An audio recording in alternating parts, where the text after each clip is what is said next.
Hi hello welcome to MeeTV news. నేను మీ Mounika. Motivate, educate, entertain. Gachibowli division Nallagandla గ్రామంలో ఆదివారం కాంగ్రెస్ పార్టీ నియోజకవర్గ ఇన్ఛార్జ్ వి జగదీష్ గౌడ్ ఆధ్వర్యంలో శ్రీ శ్రీ శ్రీ బ్రహ్మరాంబిక మల్లికార్జున స్వామి వివాహ మహోత్సవం ఘనంగా నిర్వహించారు.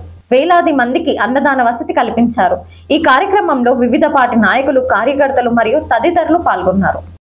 బ్రహ్మరాంబిక మల్లికార్జున స్వామి కళ్యాణం నిమిత్తమై ఈ రోజు అశేష ప్రజానీకం మరి దర్శనం నిమిత్తమై ఇక్కడ రావడం జరిగింది. ఇది ఆనవాయితీగా మరి ప్రతి సంవత్సరం ఈ యొక్క జాతర అమ్మవారిది స్వామివారిది కళ్యాణం నిర్వహించడం జరుగుతుంది. చందానగర్ కంటెస్టెంట్ కార్పొరేటర్ గా కసిరెడ్డి సింధురెడ్డిని బీజేపీ రాష్ట్ర ఉపాధ్యక్షులుగా నియమించారు.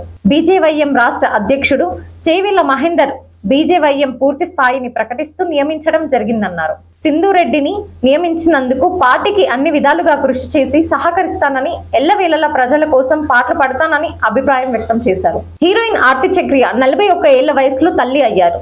గత నెల 4వ తేదీన బాబుకు జన్మనిచ్చినట్లు ఆమె తెలిపారు. బాబుకు యువన్ అనే పేరు పెట్టారు. గతంలో తాను ప్రెగ్నెన్సీని కోల్పోయానని, అందుకే ఈసారి బాబు పుట్టే వరకు ఈ విషయం ఎవరికి చెప్పలేదన్నారు. ఆర్తి తెలుగులో ఒక్కరికొకరు, ఇంట్లో శ్రీమతి, వీధిలో కుమారి వంటి సినిమాలు నటించారు. పార్లమెంట్ అభ్యర్థి మాధవీలతపై ప్రధాని మోదీ ప్రశంసలు కురిపించారు. ఆమె ఇటీవలే ఓ జాతీయ మీడియా నిర్వహించిన చర్చ కార్యక్రమంలో పాల్గొని తన అభిప్రాయాలు వ్యక్తం చేశారు. దీనిపై మోదీ స్పందించారు.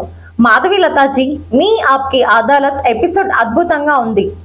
చాలా కీలక అంశాలను మీరు ఇందులో లేవనెత్తారు అని ఎంతో తార్కికంగా ఉన్నాయన్నారు. మీకు నా శుభాకాంక్షలు అంటే మోడీ ట్వీట్ చేశారు. Thanks for watching. చూస్తూనే ఉండండి మీటీవీ న్యూస్.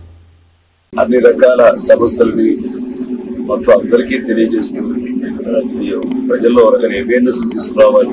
అన్ని రకాల మీ టీవీ అనేది అందరి టీవీలా ఉండాలని.